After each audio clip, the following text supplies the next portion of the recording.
Give me your money.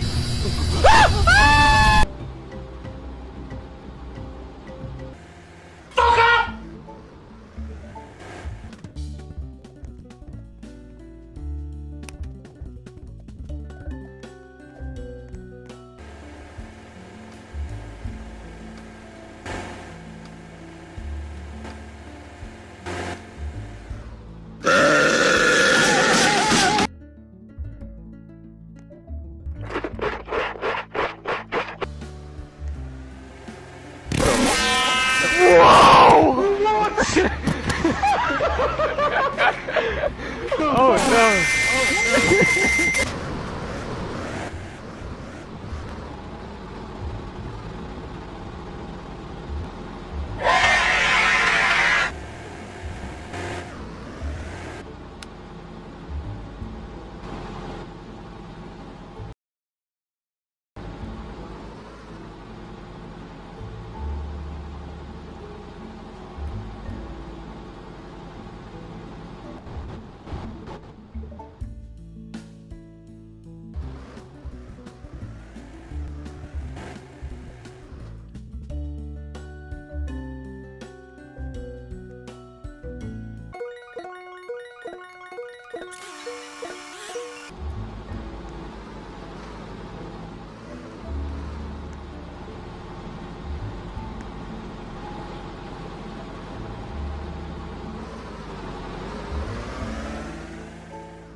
Did you see it? On the left side of the door frame, barely visible on camera, a white translucent mist.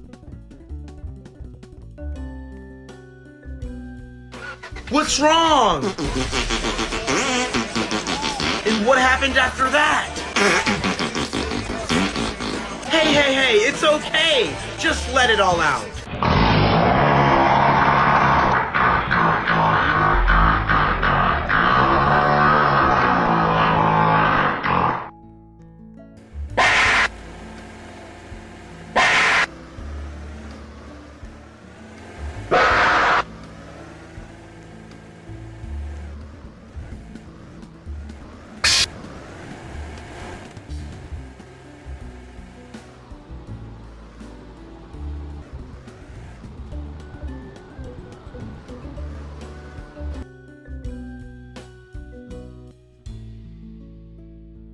This place is really the Big Apple.